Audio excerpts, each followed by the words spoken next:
warts. Marka laga hadlayo wartsku waxaa dhici karta inay yihiin muuqaal ahaan kuwo yar balse aad u adag marka la taabto qaradooduna ay fidsan tahay. Haddii meelaha caabuqu ku dhacay ama uu gaadho, waxaa dhici karta inay fidnaantoodu ay sii badato. Sidoo kale waxaa sababa fayras ama ilmaqabaadkaasi fayraska ayaa inta badan keena wartiska. Sidoo kale wartiskan ayaa waxaa la sheegaa in mararka qaarkood ay dhici karto in qofka haddii aan laga daweynin ay xanuun u keeni karaan, sida tusaale ahaan oo kale in neerfayaasha ama habdhiska dareenwadku qofku dareemo xanuun. Xaaladahaasi inta badan waxaa dhici karta in qofku ay ku adkaato inuu sidoo kale uu kabaha xidho, taasoo keeni karta in mararka qaarkood ay ku adkaato xitaa qofka kaba xidhashadu.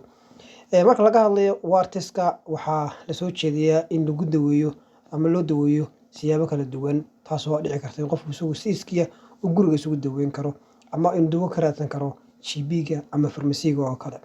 Dawooyinka inta badan la soo jeediyo waxaa ka mid ah creamka ama boomaato. Sidoo kalena waxaa jira noocyo kale oo dawooyin ah sida balastarada la isku dhajiyo iyo dawooyinka la isku buufiyo. Kuwana waa dawooyin kale oo xal u noqon kara in lagula tacaalo wartiska ama finankaasi ku samaysma cagaha iyo qaybaha kale ee jirka. Dawada waxaa loo yaqaanaa Salactol, waxaana loo isticmaalaa in la mariyo ama dusha sare oogada sare laga mariyo meesha wartisku ay ku samaysmeen, taas markaa meesha ka saaraysa ama baabiinaysa wartiska halkaa ku samaysmay. Haddii qofka xilli hore laga gaadho, waxaa suurtagal ah in fidsanaantooda ama fiditaankooda la xakameeyo amaba laga hortago. Haddiise qofku aan laga daweynin, waxaa dhici karta in meelo kale oo jirkiisa ka mid ah ay ku faafto.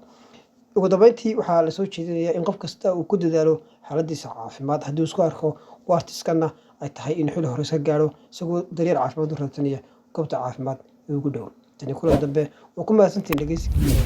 Nabadgelyo.